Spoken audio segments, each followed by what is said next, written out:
أعوذ بالله من الشيطان الرجيم بسم الله الرحمن الرحيم السلام عليكم ورحمة الله وبركاته. إن الحمد لله نحمده ونستعينه ونستغفره ونعوذ به من شرور أنفسنا ومن سيئات أعمالنا. من يهده الله فلا مضل له ومن يضلل فلا هادي له. أشهد أن لا إله إلا الله وأشهد أن محمدا رسول الله. يا أيها الناس اتقوا ربكم الذي خلقكم من نفس واحدة وخلق منها زوجها وبث منهما رجالا كثيرا ونساء واتقوا الله الذي تساءلون به والأرحام إن الله كان عليكم رقيبا. يا أيها الذين آمنوا اتقوا الله حق تقاته ولا تموتن إلا وأنتم مسلمون. يا أيها الذين آمنوا اتقوا الله وقولوا قولا سديدا يصلح لكم أعمالكم ويغفر لكم ذنوبكم ومن يطع الله ورسوله فقد فاز فوزا عظيما. أما بعد فإن أصدق الحديث كتاب الله وخير الهدي هدي محمد صلى الله عليه وسلم. شر الأمور محدثاتها وكل محدثة بدعة وكل بدعة ضلالة. Alhamdulillah, segala puji bagi Allah Subhanahu wa taala yang telah menurunkan kitabnya, di mana Allah Subhanahu wa taala dalam Al-Qur'an memberikan kepada kita penjelasan yang terbaik yang perlu kita ketahui. Malam hari ini sebenarnya yang perlu ditekankan adalah pembahasan mengenai amanah. Pembahasan mengenai amanah, di mana Allah Subhanahu wa taala hanya ada satu kata dalam Al-Qur'an yang terkait kepada amanah, yaitu pada surat Al-Ahzab ayat 72, di mana Allah Subhanahu wa taala berfirman, a'udzu billahi inna aradna al-amanata 'ala as-samawati wal ard wal jibal fa abayna an yahmilnaha wa ashfaqna minha wa hamala al-insan innahu kana zaluman jahula. Kami memaparkan, menawarkan kepada manusia itu, kepada langit dan bumi dan gunung, al-amanah. Apa itu amanat? Amanat itu ada yang mengatakan ta'ah, ada yang mengatakan ibadah pokoknya. Gitu ya. Diceritakan bahwa Allah Ta'ala menawarkan amanat kepada malaikat, kepada langit dan bumi, dan mereka bertanya, bagaimana syaratnya ya Allah? Allah Ta'ala menjawab, in ahsanta juzita wa in asa'ta uqibta. Kalau kamu baik diberi pahala, kalau kamu salah ya diazab. Oh, tak berani. Manusia berani bisa mengambilnya. Nah, apa itu amanat? Amanat semua ibadah. Salat misalnya, sudah kita baca pada pertemuan sebelumnya. Salat tidak boleh dalam keadaan mabuk. Ya, tidak boleh salat dalam keadaan tidak sadar. Nah, begitu juga dengan berpuasa misalnya. Bagaimana bisa saya bersabda, man shoma, gitu ya, wal majada qala zur wal amala bih falaysa lil hajjan ajada at'ama wa syaraba. Siapa yang berpuasa dan tidak meninggalkan ucapan yang tidak berguna dan perbuatan yang tidak berguna, maka Allah Ta'ala tidak merasa perlu terhadap puasanya. Nah, haji misalnya, la rafatha wa la fusuqa wa la jidal fil haji. Tidak boleh ada rafath, kecabulan dalam haji. Lalu fusuk, dosa, gitu ya. Wala fusuq wala jidal, tidak boleh orang bertengkar pada waktu haji. Nah, gitu ya. Amanat, ibadah itu amanat. Harta amanat. Ilmu juga amanat. Nah, gitu ya. Ilmu juga amanat. Nah, ilmu itu juga amanat. Risalah juga amanat. Sebagaimana Allah Ta'ala berkata kepada Nabi Musa waktu berada di gunung Thawr, gitu ya. Ya Musa, gitu ya. Ini istafaituka 'alan nas bi risalati wa bi kalami. Ya Musa, kamu saya amanati, gitu ya, dengan membawa risalah saya, gitu ya. Wa bi kalami, ucapan saya. Fa khudh ma ataituk wa kun minasyakirin. Kamu pegang dan berterima kasihlah, bersyukurlah. Gitu ya. Jadi yang membedakan kita manusia dengan makhluk yang lain itu adalah kemampuan memegang amanat. Kenapa? Karena kita oleh Subhanahu wa taala diciptakan untuk bisa memegang amanat. Artinya kita itu kemampuan kita akan muncul dan kemuliaan kita juga akan muncul waktu kita melaksanakan amanat, ibadahnya benar. Gitu ya. Lalu menyampaikan risalah, menyampaikan risalah, gitu ya, adalah suatu tanggung jawab, gitu ya. Lalu nantinya ada jabatan dan seterusnya. Semua itu yang melatar belakangi adalah rasa mulia di dalam melaksanakan itu semua. Yang itu yang tidak dimiliki oleh malaikat, oleh langit dan bumi. Malaikat tentunya mereka oleh Subhanahu wa taala dipersenjatai, dimudahkan untuk mentaati Allah Subhanahu wa taala. Adapun kita lain, ya. Kita itu oleh Subhanahu wa taala diberi dua kemampuan, najdain. Kemampuan untuk menaiki, menaiki gunung, najdain. Falaqtahamal aqabah. Yaitu melewati suatu halangan. Wa ma adraka mal aqabah. Kamu tahu aqabah itu apa? Itu gundukan yang besar. Faqur raqabatin aw it'amun fi yawmin fi yawmin dimasghaba yatiman dha makraba aw miskinan dha matrabah. Memberi makan. Nah, gitu ya. Memberi makan, membantu anak yatim, membantu orang miskin dan sebagainya. Nah, itu merupakan amanat yang Allah taala berikan kepada kita. Allah taala mengkondisikan ada orang yang tidak beriman, kita wajib mengajaknya beriman. Allah Ta'ala mengkondisikan orang-orang tidak ngerti, kita wajib memberitahu dia. Allah Ta'ala mengkondisikan ada orang tidak mampu, kita harus memberi bersedekah pada dia. Tetapi itu tidak terjadi. Sebagaimana yang sudah kita baca pada pertemuan sebelumnya, pada surat An-Nisa ayat 54. A'udzubillahi alam taro ilal ladzina utu nasiban minal kitab. Ya Rasulullah, apa kamu tidak tahu orang yang kami beri bagian dari kitab, yaitu al-Yahud, Yahudi Madinah di sini. Yashrad dhalalah. Mereka itu menukar petunjuk tadi itu yang mahal dengan kesesatan. Dengan kesesatan.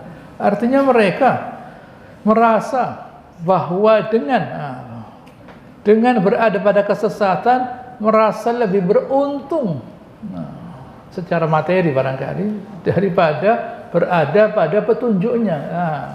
Begitu ya, mesti kita pahami bahwa mereka itu tahu kalau mereka mentaati Allah Ta'ala mereka akan dimuliakan. Ya sudah tahu, sudah ngerti, tidak usah dikasih tahu, kami sudah tahu. Tetapi dengan menjauhi kebenaran, dengan menjauhi Islam, dengan menjauhi risalah, nanti materi itu akan datang. Ya itulah kemuliaan menurut pandangan mereka. Begitu ya. Begitu ya. Bukan tidak tahu mereka kalau membela Allah Ta'ala itu mulia, itu bukan tidak tahu, sudah tahu mereka. Tetapi lebih enak kalau menjauhi kebenaran. Kan sudah jelas hasilnya ada. Adapun membela Allah Ta'ala, yaitu nanti di surga, di akhirat nanti. Begitu. Tapi yang kita butuhkan sekarang ini, dengan menjauhi kebenaran, membela kebatilan, ternyata rezekinya tambah banyak lah. Maka mereka menjauhi kebenaran. Setelah mereka menjauhi kebenaran, mendekati kesesatan, wa yuriduna an tadhillus sabil. Mereka juga kepingin kalian pun berada pada kesesatan. Itu biasa.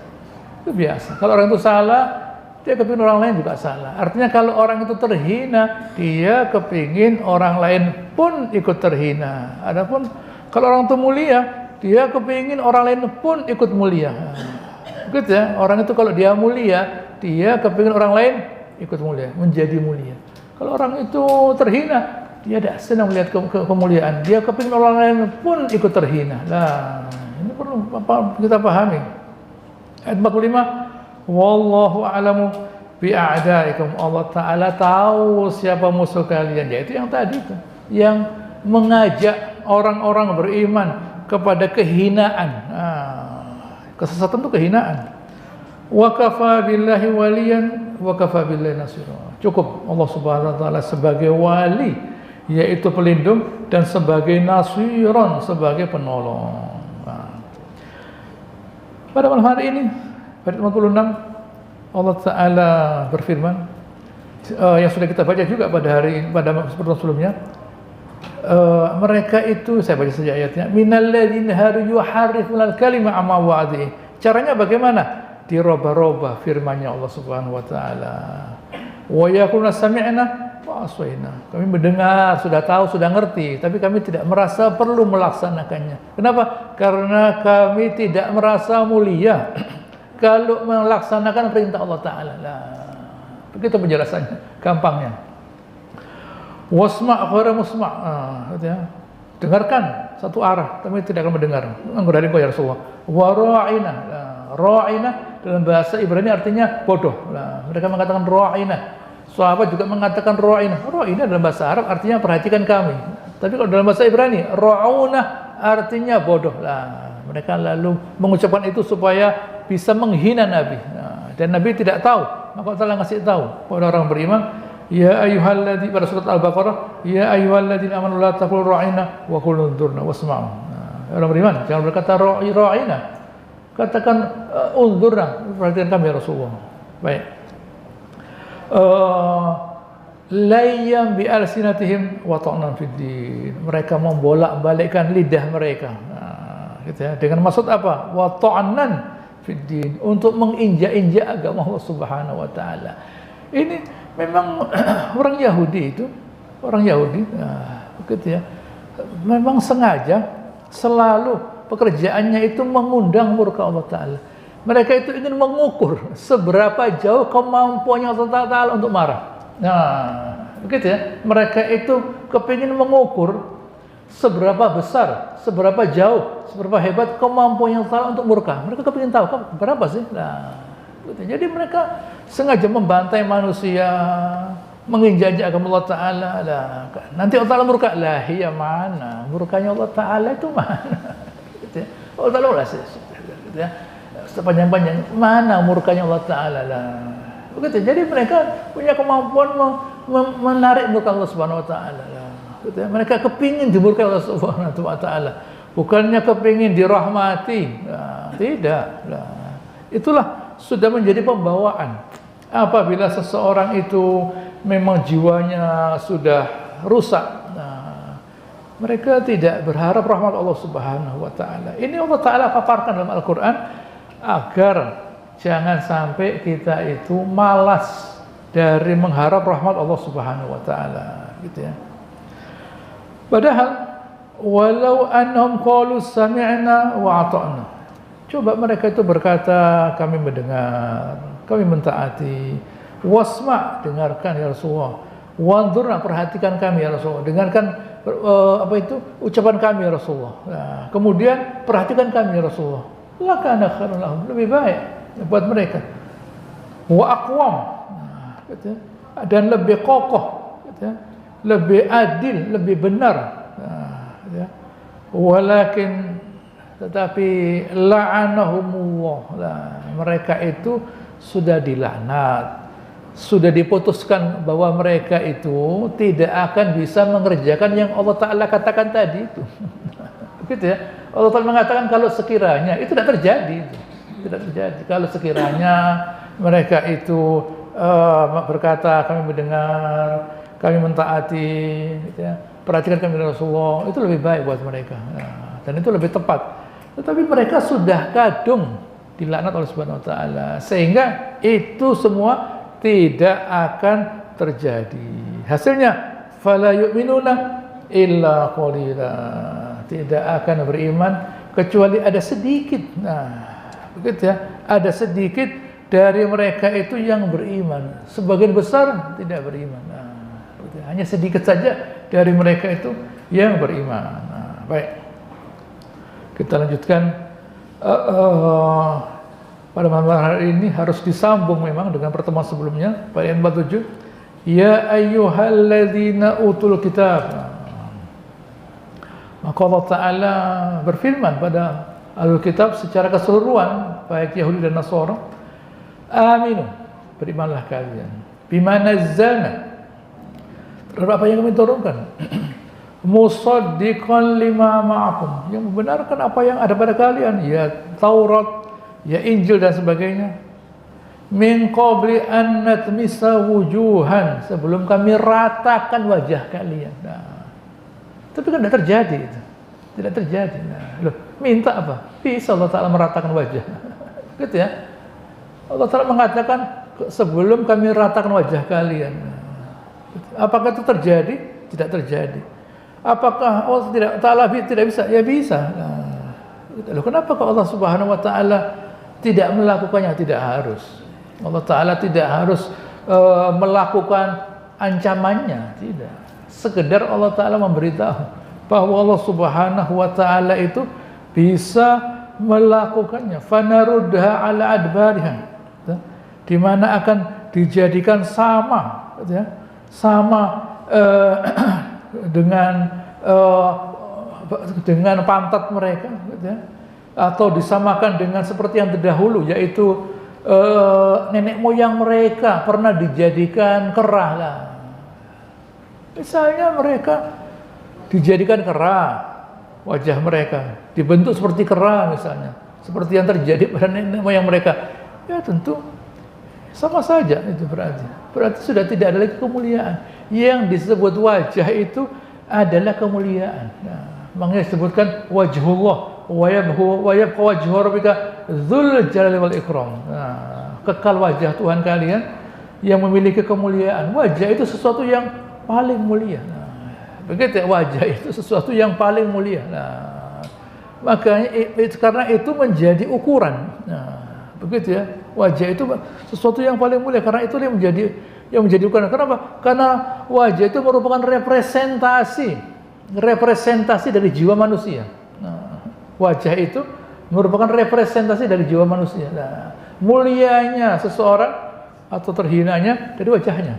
Nah, jadi wajah itu merupakan representasi dari jiwa manusia. Nah, makanya wajah harus dimuliakan. Nah, begitu ya, wajah harus dimuliakan, tidak boleh orang memukul wajah. Nah, supaya jiwanya pun menjadi mulia. Nah, aunal anahum, atau kami melaknat mereka, kama la'ana ashabas sabti. Nah, atau kami melaknat mereka seperti kami melaknat keturunan nenek moyang mereka yang melawan Allah Ta'ala di hari Sabtu, di mana mereka itu dilarang oleh Allah Subhanahu Wa Ta'ala untuk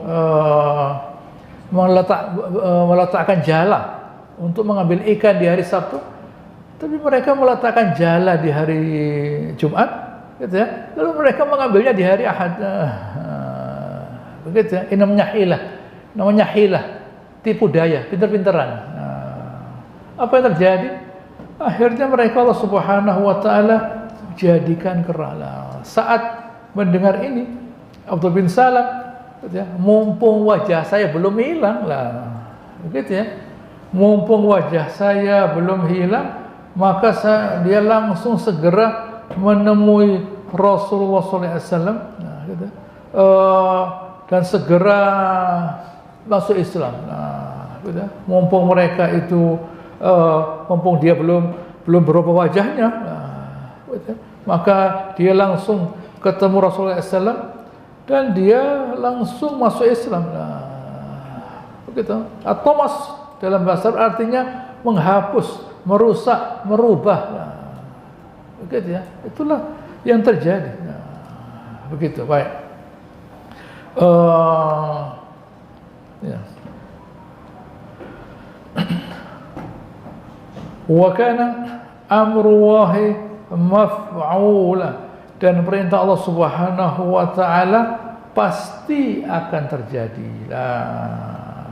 Begitu ya. Ini Allah Ta'ala beritahu kepada kita bahwa yang terpenting di dalam hidup ini adalah mencari ridha Allah Subhanahu wa taala. Di antaranya adalah membela agama Allah Ta'ala seperti yang sedang kita kerjakan sekarang ini. Yang kita kerjakan sekarang ini adalah dalam konteks membela Allah Subhanahu wa taala, karena kita sedang duduk di masjid untuk membahas firman Allah Subhanahu wa taala. Begitu ya. Maka seorang beriman harus gitu ya, harus memahami isi Al-Qur'an. La yafqah man qara Al-Qur'an gitu ya, aqall min thalath. Orang tidak akan ngerti kata Rasulullah yang membaca Al-Quran, menghatamkan Al-Quran gitu, kurang dari 3 hari atau 3 hari. Tidak boleh gitu ya. Paling tidak itu seminggu lah gitu. Karena waktu dia membaca sedikit setiap ayat, difahami setiap ayat itu, dirasakan kita memahami. Sahabat itu yang ngerti bahasa Arab perlu waktu lama untuk memahami setiap ayat. Apa ya maksudnya Allah Ta'ala di balik ini semua?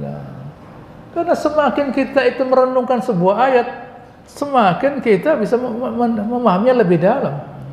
Begitu ya, bukan sekedar yang tertulis.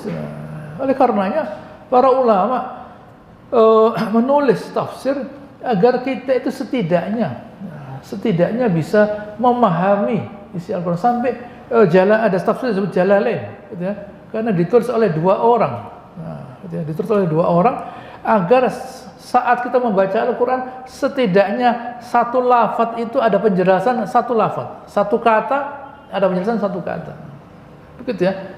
Lebih dari itu, gitu ya.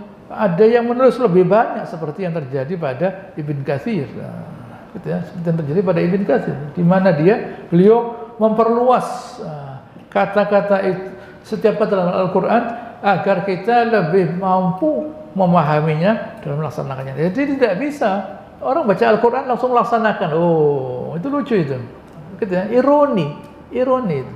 Bagaimana seseorang bisa loncat melaksanakan Al-Quran tanpa memahami isinya. Nah, bagaimana seseorang bisa loncat dari membaca kepada pelaksanaan. Lah memahaminya kapan? Memahaminya kapan? Nah, gitu ya. Loncat dari membaca pada melaksanakan, oh tidak bisa, harus memahami. Gitu ya. Harus dibaca pelan-pelan. Gitu ya.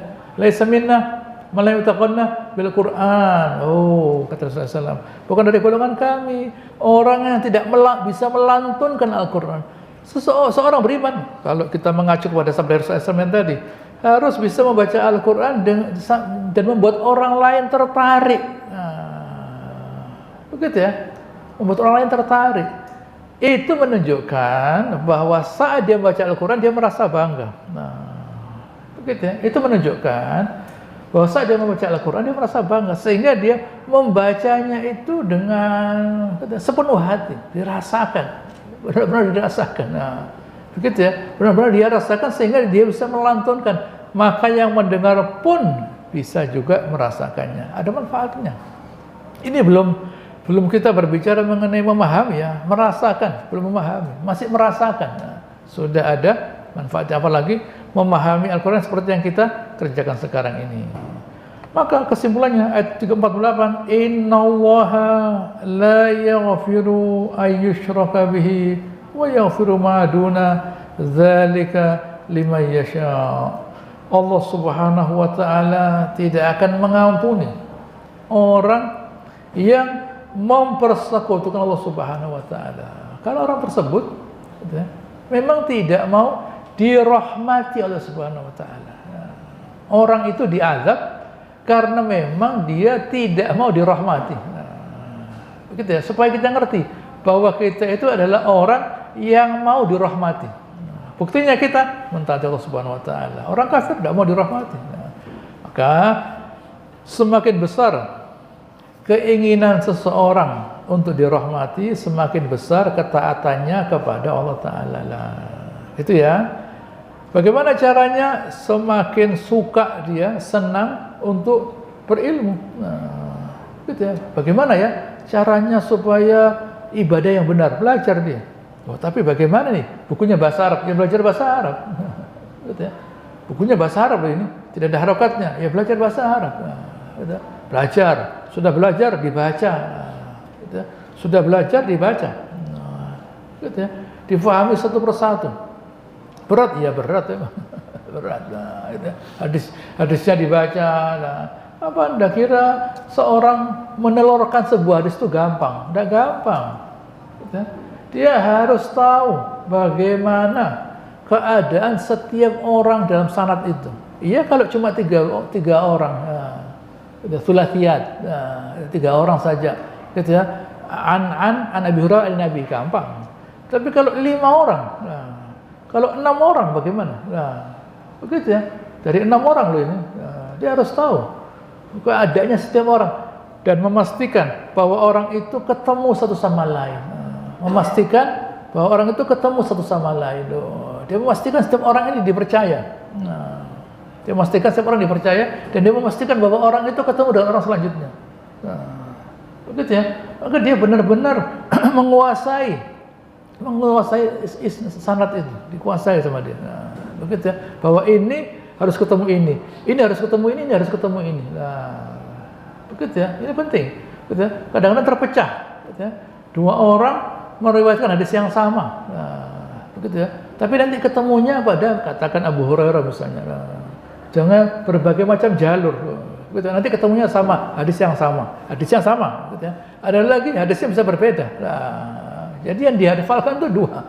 Baik isi matan maupun isnadnya, sanadnya. 2 ini dihafalkan. Bayangkan. Ini bukan sesuatu yang mudah. Nantinya kemudian lalu ada pula yang hadis gitu ya, sanad yang sampai kepada sahabat. Mengenai perbuatannya sahabat,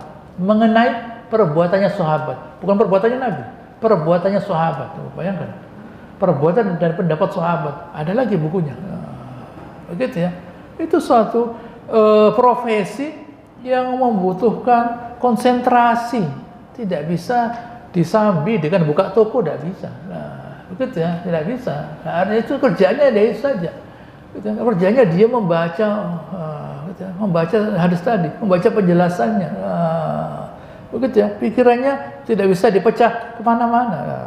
Begitu ya. Mereka tugasnya menjelaskan kepada masyarakat, gitu ya, apa yang patut diketahui oleh masyarakat. Dalam konteks, dalam hal sabdanya Rasulullah SAW. Begitu. Baik, di sini Al-Baghawi membawa sebuah cerita bahwa Wahsy yang membunuh Hamzah paman Rasulullah SAW, dia membaca ayat ini. Lalu dia menyesal akan perbuatannya. Lalu dia menulis pada Rasulullah SAW bahwa kami sudah menyesal ya Rasulullah, dan kami kepingin masuk Islam. Hanya saja kami mendengar bahwa ada firman Allah Subhanahu wa taala yang mengatakan walladzina la yad'una ma'allahi akhar, dan yang tidak mensekutukan Allah Subhanahu wa taala. Bagaimana ini? Padahal kami pernah mensekutukan Allah Subhanahu wa taala. Lalu ternyata ada ayat ini. Illa man taba wa amana wa amila sholiha, kecuali yang bertaubat kemudian beriman beramal soleh. Baik.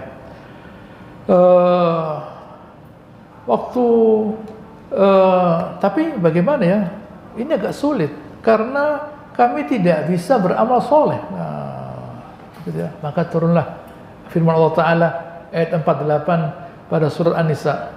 Innallaha la yaghfiru ayyushraka bihi. Allah Ta'ala tidak mengampuni dosa-dosa orang yang bersekutu dengan Allah, orang kafir. Wa yaghfiru ma duna dzalika liman yasha. Mengampuni yang lainnya siapa yang dikehendaki lah. Siapa yang dikehendaki oleh Allah Subhanahu wa taala untuk dirahmati lah. Karena ada karenanya ya. Karena dia memang menyiapkan dirinya untuk dirahmati loh. Gitu ya. Kalau seseorang itu membatasi rahmat Allah Ta'ala, membatasi rahmat Allah Ta'ala bagaimana? Membatasi rahmat Allah Ta'ala dengan mengurangi amal soleh. Ya segini saja sudah, zikir tidak usah banyak-banyak. Baca Al-Quran, tidak usah banyak-banyak. 1 lembar sudah cukup kok. Begitu yang sholat, astagfirullah. Sholat wajib sudah cukup. Begitu ya. Membatasi rahmat Allah Ta'ala dia. Dengan cara membatasi amal soleh. Semakin banyak amal soleh yang dia kerjakan, berzikir tidak terbatas, baca Al-Quran, mendirikan sholat, ya tentu rahmat Allah Ta'ala banyak yang dia terima. Begitu, rahmat Allah Ta'ala yang dia terima banyak. Tapi kalau dibatasi ya sudah usah banyak-banyak. Lu lah mau apa? Nah, tidak zikir itu mau apa? Ya mau diskusi ini. Nah, diskusi soal apa? Begitu ya. Diisi dengan zikir, mengingat Allah Subhanahu wa taala lah. Begitu. Allah Taala mengancam ya. Allah Taala mengancam dalam Al-Qur'an. Qul in surat At-Taubah. Qul in kana aba'ukum wa abna'ukum wa ikhwanukum wa azwajukum wa ashiratukum wa amalun iktartumuha wa tijaratun takhshawna kasadaha wa masakin tardawnaha ahabba ilaikum min Allah wa rasulih wa jihad fi sabilihi fatarabbasu.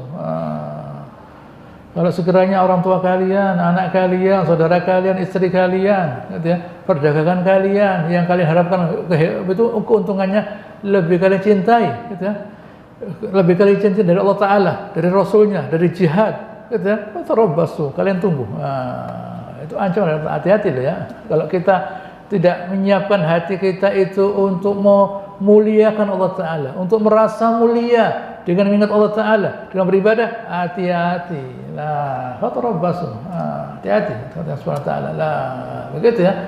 Allah Ta'ala itu mengancam loh ya. Bukan kalau kita tidak zikir, tidak apa-apa. Lupa, tidak apa-apa loh. Begitu ya. Hati-hati. Begitu ya. Besarnya, ternyata memang besarnya rahmat Allah Ta'ala pada seorang hamba itu tampak dari besarnya keinginannya untuk mengharap rahmat Allah Subhanahu wa ta'ala. Besarnya rahmat Allah Ta'ala itu tampak dari besarnya keinginan seorang hamba untuk mengharap rahmat Allah Subhanahu wa taala. Nah, tetapi itu bukan tugasnya ustaz.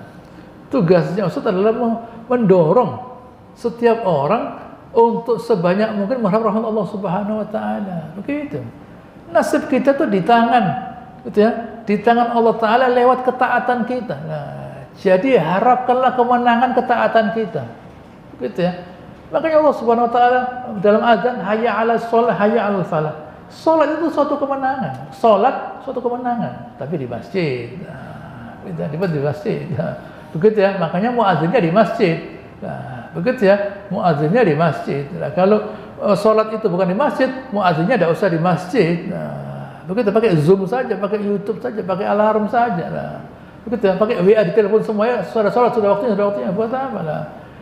Dibuat masjid, dibangun masjid, ada muadzin di situ karena sholat itu mau dilaksanakan di masjid. Nah, jadi orang yang ke masjid itu adalah orang yang menang. Dalam pandangan Allah Subhanahu wa taala ada kemenangan. Kemenangan itu apa? Keselamatan dunia dan akhirat. Kemenangan itu adalah keselamatan dunia dan akhirat. Selamat. Selamat dari segala macam mara bahaya. Apa kita itu pernah mikirkan pangan? Tidak pernah. Sudah ada, sudah terjamin. Bayangkan, kita tidak pernah memikirkan adanya virus. Padahal PBB sudah mengancam, hati-hati loh, ya mau datang lagi tamu kita loh. Ya, bayangkan loh, dia tahu yang gaib dia. Bayangkan, begitu ya, tahu yang gaib dia. Lah, begitu ya, itu yang terjadi lah. Kan aneh itu. Allah Taala melindungi kita. Insya Allah selalu melindungi kita selama kita pun merasa mulia dengan mentaatinya. Mengapa Allah mengampuni mereka yang syirik? Wa man yusyrik billah faqad iftara itsman 'azima. Siapa yang menciptakan syirik, gitu ya, tentu dia sudah menciptakan suatu kebohongan yang besar. Gitu ya. Makanya tadi saya ulangi lagi, saya lanjutkan lagi. Turun ayat surat 53 surat Az-Zumar, qul ya ibadiyalladzina asrafu ala anfusihim. Nah, gitu ya. Wahai hamba-hamba yang telah banyak berbuat dosa, la taqnatu min rahmatillah, jangan putus asa dari rahmat Allah Subhanahu wa taala. Baru mereka akhirnya masuk Islam setelah mendapatkan berita lewat firman Allah Subhanahu wa taala ini. Nah, begitu ya. Jadi hendaknya kita itu selalu berharap.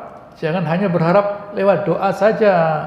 Berharap itu lewat amal soleh. Nah, tidak mungkin ada orang yang amalnya sedikit lalu berharap, tidak mungkin. Antara amal soleh dan harapan itu sejalan. Jadi tidak bisa orang bersandiwara. Tidak bisa orang bersandiwara. Gitu ya. Saya ini sangat mengharapkan Allah Subhanahu wa taala. Oh, berdoa. Ya, tapi ibadahnya kurang. Gitu ya. Berdoa tapi ibadahnya kurang loh. Gitu ya. Orang yang menghadap Allah Ta'ala mengutamakan doanya, mengutamakan amal solehnya, beramal soleh sebanyak mungkin. Nah, akhirnya waktu dia berdoa, yakin dia, tidak ada masalah. Begitu ya. Tapi kalau ibadahnya sedikit ya, ini kita ngerasanya orang akhirnya, gitu ya. Berarti dia kurang berharap pada Allah Ta'ala. Mau berdoa, ya ragu-ragu dia berdoanya. Karena tidak ada keyakinan. Jadi ibadah itu merupakan representasi, bukti dari keyakinan kepada Allah Subhanahu wa Ta'ala. Begitu. Baik. Ada di sini Al-Bukhari bawa sebuah sabda Rasulullah, ya Rasulullah. Ada seorang bertanya pada beliau, mal mujibatan. Apa itu dua hal yang terkabul? Apa kata beliau Rasulullah? Man mata la yushrik billahi syai'an dakhala jannah. Man mata yushrik billah syai'an dakhala nar. Siapa yang mati dalam keadaan tidak bersyukur kepada Allah Ta'ala masuk surga. Siapa yang mati bersyukur kepada Allah Ta'ala masuk neraka. Lah, selesai. Begitu ya. Mengapa? Allah Ta'ala itu memasukkan seseorang dalam surga karena itulah pilihannya. Pilihannya dia masuk surga. Gitu ya. Karena dia memang gitu ya, memilih perbuatan yang baik, subulus salam, gitu ya. Semua jalan-jalan yang mengarah kepada keselamatan itu surga. Adapun yang sebaliknya, meskipun dia tahu itu keselamatan, yang dia pilih adalah kebinasaan. Tidak bisa kita maksa orang, ayo beribadah. Tidak bisa. Begitu ya. Karena sebenarnya mentaati Allah Ta'ala itu bukan sesuatu yang sulit. Tidak. Gitu ya. Mentaati Allah Ta'ala bukan sesuatu yang sulit. Begitu. Mentaati Allah Ta'ala itu berasal dari jiwa yang Allah Ta'ala siapkan. Sudah Allah Ta'ala memfasilitasi kita. Tetapi kalau memang kita itu tidak pernah menggunakannya, ya sama dengan orang sekolah. Nah, orang sekolah. Gitu ya. Orang sekolah malas sekolah.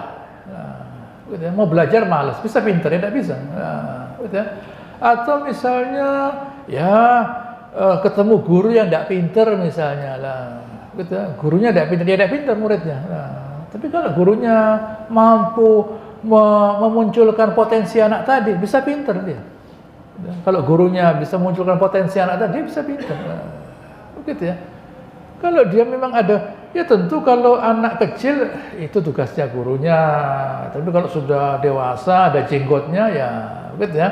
Ya tugasnya dia, tugasnya dia harus semangat belajar, semangat mencari ilmu. Kenapa? Karena dengan berilmu seseorang itu menjadi mulia lah. Begitu ya, karena dengan berilmu seseorang itu menjadi mulia. Begitu. Baik. Pertanyaan lagi. Ayat 50, ayat 49. Alam taro ilal ladzina yuzakkuna anfusahum. Gitu ya. Coba kamu perhatikan kata Allah Subhanahu wa taala, orang-orang yang menganggap diri mereka itu suci. Gitu ya. Menganggap diri mereka itu suci, yaitu orang-orang Yahudi misalnya. Di mana Ibnu Abbas berkata, mereka itu kalau mau sholat yang jadi imam itu anak-anak. Kenapa? Yang dewasa sudah banyak kesandung, gitu ya, banyak kasus sudah dewasa inilah, gitu ya. Jadi anak-anak saja, begitu ya. Biar yang jadi imam itu anak-anak saja, begitu ya. Baik. Allah jawab, balillahu yuzaki man yasha. Allah Subhanahu wa taala, gitu ya, membersihkan siapa yang dia kehendaki. Siapa itu? Yaitu ya saya balik saja, orang-orang yang mau disucikan. Gitu ya. Kalau kata man yasha itu, gitu, jangan dianggap itu dari Allah Ta'ala. Itu bukan tugasnya Ustaz menjelaskan. Gitu ya. Tugasnya Ustaz menjelaskan adalah dari arah sisi manusia. Mau tidak dikasih petunjuk. Gitu ya. Orang yang mau disucikan Allah Subhanahu wa taala lewat doa. Yang sudah saya jelaskan minggu lalu, Nabi sallallahu alaihi wasallam mengajari pada kita sebuah doa, Allahumma ati nafsi taqwaha wa zakkiha anta khairu man zakaha anta wali wa maulaha. Ya Allah, datangkan ketakwaan dalam hati kepada hati kami. Wa zakihha, sucikan. Kamu yang sebaik-baik bisa mensucikan. Nah, sucinya hati itu bagaimana caranya? Di antaranya dengan banyak ingat Allah Subhanahu wa taala. Setelah bersih ditambah dengan membaca Al-Qur'an. Nah, begitu ya. Membaca Al-Qur'an. Membaca Al-Qur'an itu tidak gampang loh ya, berat loh. Nah, karena membutuhkan pernafasan. Nah, jadi kalau ada orang yang suka baca Al-Quran, jantungnya sehat. Nah, jantungnya sehat. Karena itu pernafasan, melatih paru-paru, jantung. Nah, begitu ya. Untuk membaca Al-Quran. Kalau tidak kuat, menggos-menggos. Nah, tapi karena dia bisa mengatur pernafasan, dia bisa membaca lebih banyak, sehat ya. Sehat. Ditambah lagi syifa lima fis sudur. Lihat di sini, syifa lima fis sudur. Obat dalam dada. Dada ini ada paru-paru, ada jantung. Nah, ada hati yang ghaib, qalb ghaib. Tapi kalau qalb yang zahir yaitu jantung. Nah, kita melatih jantung kita untuk menjadi sehat. Begitu ya. Paru-paru kita karena ada pernafasan yang perlu dilatih. Udah gampang loh itu. Nah, gitu. Apalagi ditambah dengan menghafalkan. Bayangkan menghafalkan perlu konsentrasi. Nah, gitu. Pasti dia lebih pintar dari orang lain karena dia lebih pandai berkonsentrasi. Nah, begitu ya. Itu tidak gampang, begitu ya. Tidak gampang menghafalkan Al-Qur'an, tidak gampang. Nah, begitu. Harus terus dibaca, gitu ya. Harus berkonsentrasi dan menjauhkan diri dari segala dosa. Nah, begitu. Menjauhkan diri dari segala dosa. Nah, begitu ya. Bisa dia menghafalkan Al-Qur'an karena hatinya bersih. Kalau sudah bersih, apa yang dia rasakan? Kemuliaan. Nah, apa kemuliaan itu? Merasa suka, senang mentaati Allah Ta'ala, beribadah. Merasa terhina kalau melupakan Allah Subhanahu Wa Ta'ala. Bukan maksiat ya, melupakan Allah Subhanahu Wa Ta'ala. Belum maksiat, lupa sudah merasa tidak enak. Iya, saya kurang berzikir. Nah, merasa terhina dia. Dia merasa mulia kalau dia ingat Allah Subhanahu Wa Ta'ala. Gitu ya. Balillahu yuzaki man yasha wa la yuzlamuna fatila.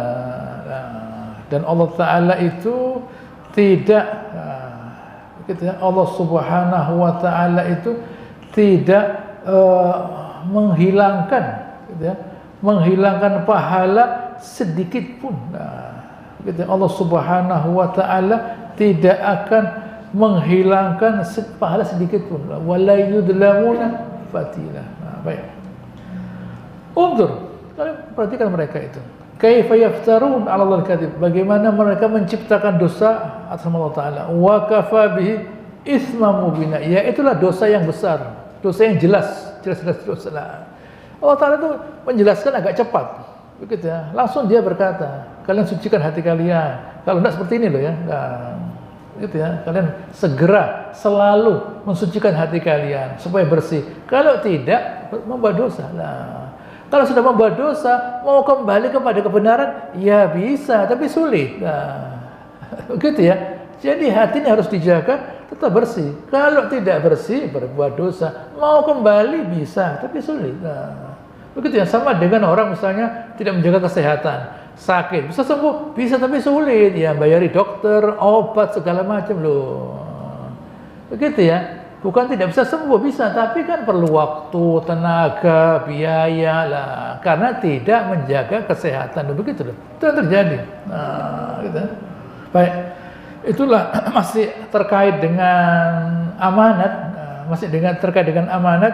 Insya Allah apa saya yang jelaskan ini bermanfaat, berguna, dan insya Allah hal yang sama, materi yang sama, tema yang sama akan saya lanjutkan pada pertemuan yang akan datang. Allahumma shalli ala Muhammad wa ala ali Muhammad kama shallaita ala Ibrahim wa ala ali Ibrahim innaka Hamidum Majid. Wa barik ala Muhammad wa ala ali Muhammad kama barakta ala Ibrahim wa ala ali Ibrahim innaka Hamidum Majid. Subhanakallahumma rabbana wa bihamdika nasyhadu an la ilaha illa anta nastaghfiruka wa natubu ilaik wa akhiru da'wana alhamdulillahi rabbil alamin. Assalamu alaikum warahmatullahi wabarakatuh.